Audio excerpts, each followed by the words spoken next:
सरकार पैसा रहो चाहे ना रहो मतारी माई कहीं ना जो छोड़ के जा सकत रे। ए भजन में बतावल गल कैसे कि माही लेखा में हरी कबहू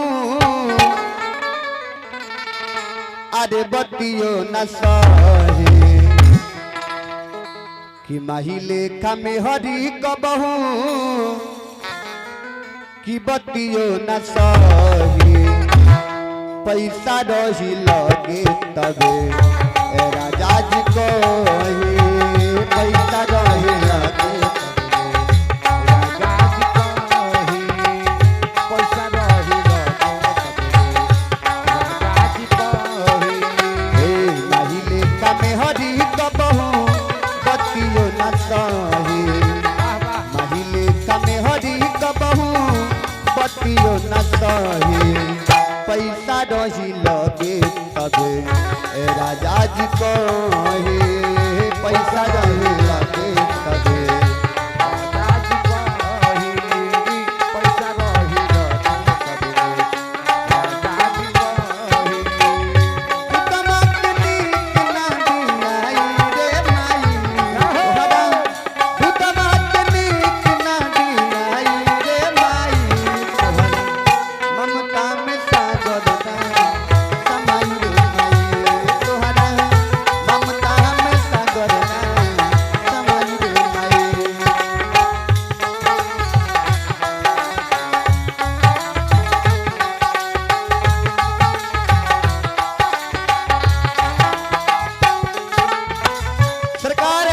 सरकार बबुआ से कहले कि हे बबुआ अरे हमरा डांड में बड़ा जोर से दर्द हो गई बा जाके तनी बाजार से 2 खोरा के दवाई लिया दे तो बड़ा पुण्य के काम हो। बबुआ कहले कि बक मोदी जी 2000 नोट चला तेरे बड़ा खुदरा पैसा बा तारा दवाई खतरा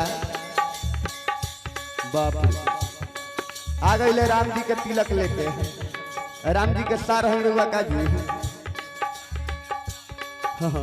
यहाँ के घर कहाँ हो कानू कहल बकरी धमौरा कानू मुड़ी पर धैले बड़ा दौरा पूछा नाइल बड़ा बहिनौरा का हो आई भक्त शिरोमणि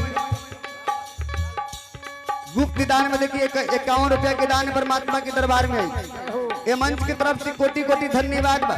हनुमान जी से विनती रही प्रार्थना रही कि वहाँ के सदा सुखी सदा कल्याण करी। बड़ा सुंदर बात बनी कि कबहू कंगना कटार बन जाला कबहू कंगना कटार बन जाला कबहू पटझर भी बहार बन जाला कबहू सोना रहेला माटी में लेकिन वह सोना कोनो दुल्हन के सर के श्रृंगार बन जाला।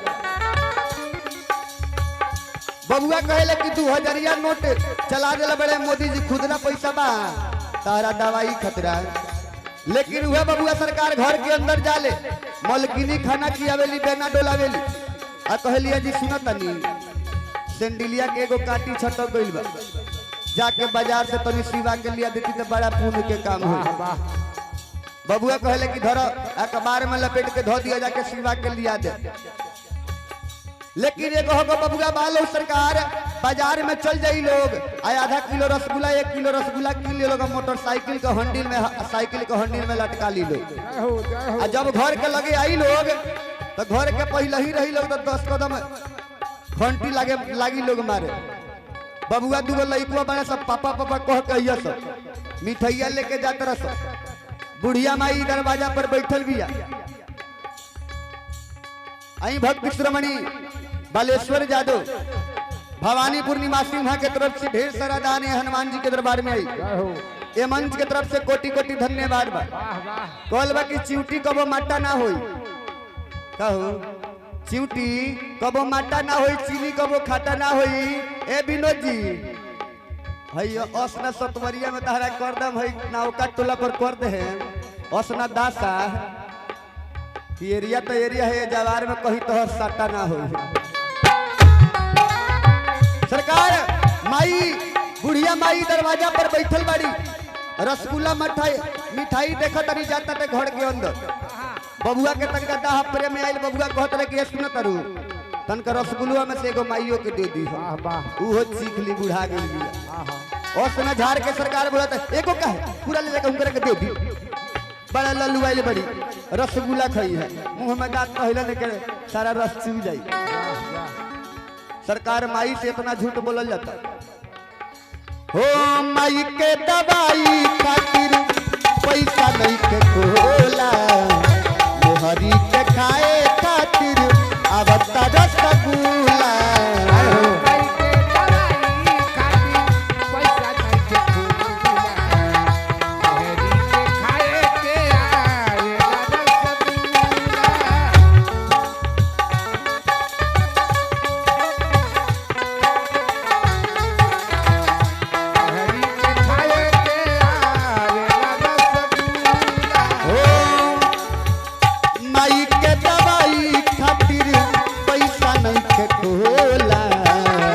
हरी के खाए खातिर आवता रसगुल्ला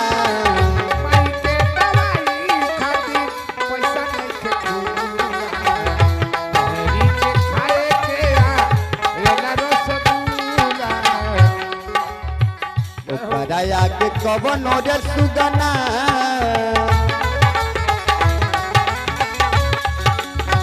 ओकरा के कवनो रे सुगना डाल नहीं लहे पैसा रही लगे तबे राजा जी कहे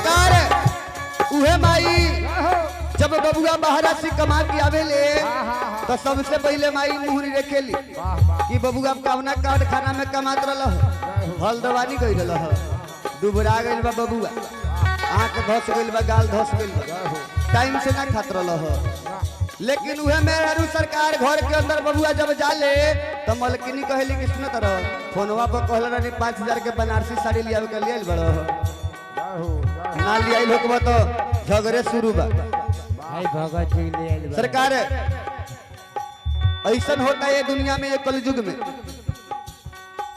हो आई बतया के माई ए रूपा बनिहारी आवते आवते में हरी मांगी 5000 के साड़ी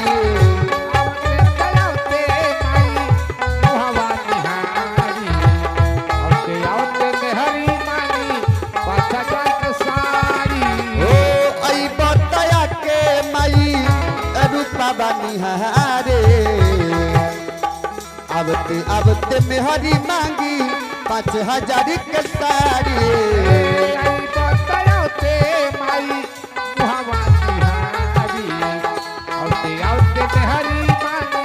5000 के साड़ी हरदम तोहारा के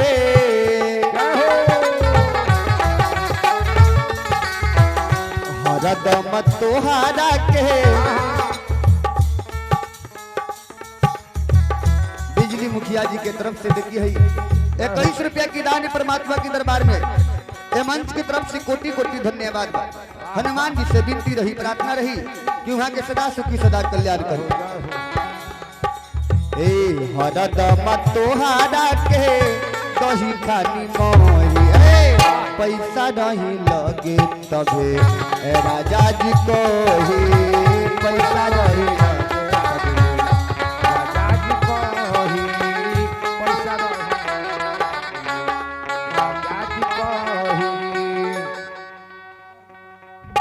आई भक्त शिरोमणि गर्भू पासवान जी के तरफ से तक है 20 रुपया की दान परमात्मा के दरबार में आई। ये मंच के तरफ से कोटि कोटि धन्यवाद। हनुमान जी से विनती करम प्रार्थना करे कि वहां के सदा से की सदा कल्याण करी। बड़ा सुंदर बात कहनी आई भक्त शिरोमणि गोपी माझी मझरिया निवासी वहां की तरफ से 20 रुपया की दान परमात्मा के दरबार में आई। ये मंच की तरफ से कोटि कोटि धन्यवाद बा। हनुमान जी से विनती रही, प्रार्थना रही कि वहां के सदा सुखी सदा कल्याण करे। वाह वाह। सरकार कवि जी कहनी इति सरकांतर में कैसे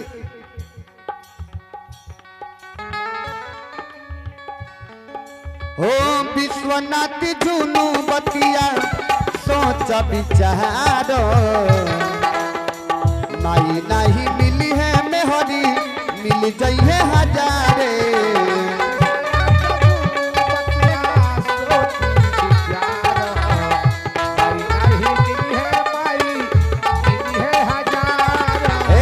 विश्वनाथ जुनू बतिया सोच विचारो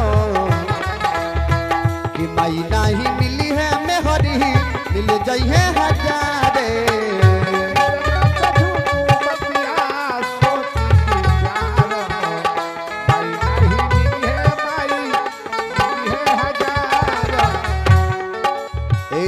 पांडे दिने सगितिया पांडे दिने सगितिया गावेल सोई पैसा नहीं लगे तबे राजा जी कहे।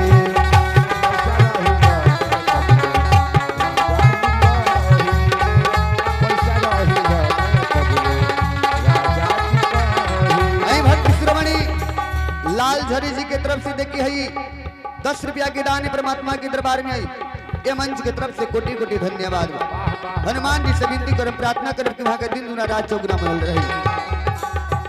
ए माहिले का मेहरी कबहू माहिले का मेहरी कबहू कटियो न सही पैसा रही लगे तबे ए राजा जी कहे पैसा रही लगे तबे